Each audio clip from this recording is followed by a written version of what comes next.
tout le monde. Alors aujourd'hui je vous parle du Poison d'amour d'Eric Emmanuel Schmitt. J'étais super contente de le recevoir pour mon anniversaire par des copines, encore merci les filles.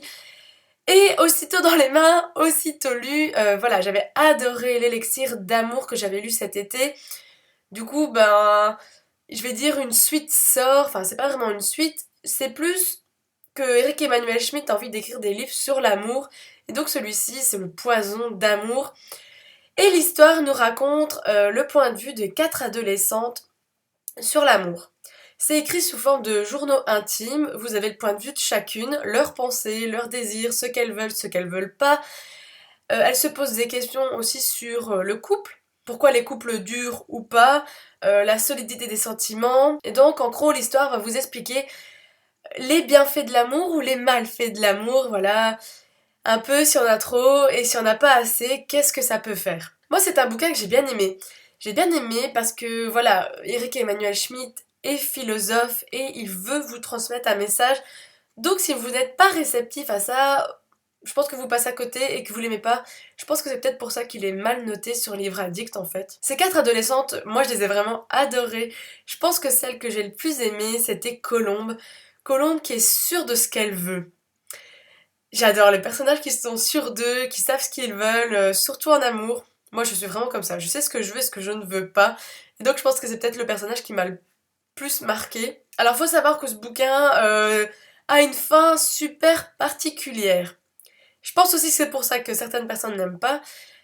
Je m'y attendais pas à cette fin surprenante, mais en même temps, le bouquin s'appelle Le Poison d'amour. J'aurais dû m'en douter. Mais non. Donc c'est ça qui était bien aussi, je me suis laissée totalement surprendre par l'histoire. Et voilà, il y a des beaux messages qui sont transmis, vraiment fou. Les gars, faut être hyper réceptifs. Et à la fin, en fait, j'étais un petit peu troublée et je voulais en savoir plus. Du coup, j'ai regardé une vidéo de l'auteur qui présente son livre. Limite, je vous la laisse en barre d'infos. Et du coup, voilà, j'en ai appris beaucoup plus, j'ai compris encore plus de choses. Parce que par exemple, au début du bouquin, vous avez un peu du mal à vous y retrouver dans les personnages. Vous savez pas qui parle, qui est qui, comment on va les distinguer parce que c'est un texte, on n'a pas leur image. Et au fur et à mesure du bouquin, vous lisez même plus les titres où vous voyez, voilà, journal d'une telle. Vous savez directement qui parle, vous connaissez sa vie, ses pensées, vous savez absolument c'est qui. Et vraiment, j'ai adoré parce que ça se lit super vite, facilement, c'est très agréable. Voilà, encore un super bon Eric Emmanuel Schmitt pour moi. Je crois que vraiment je vais me lancer dans tous ces livres, hein. Ça va prendre du temps parce qu'il y en a pas mal. Donc voilà, je vous invite à le lire si vous aimez l'histoire sur l'amour, si vous aimez bien avoir des petites réflexions. Et on se dit à très bientôt pour une prochaine vidéo. Salut! Non, c'est une calamité, mais il y a moyen qu'à chaque fois que je bug sur tous les mots que je dis. Papa! C'est impossible. Nous allons arrêter. C'est fini. Bonjour tout le monde, alors aujourd'hui je vais vous présenter le poisson d'amour.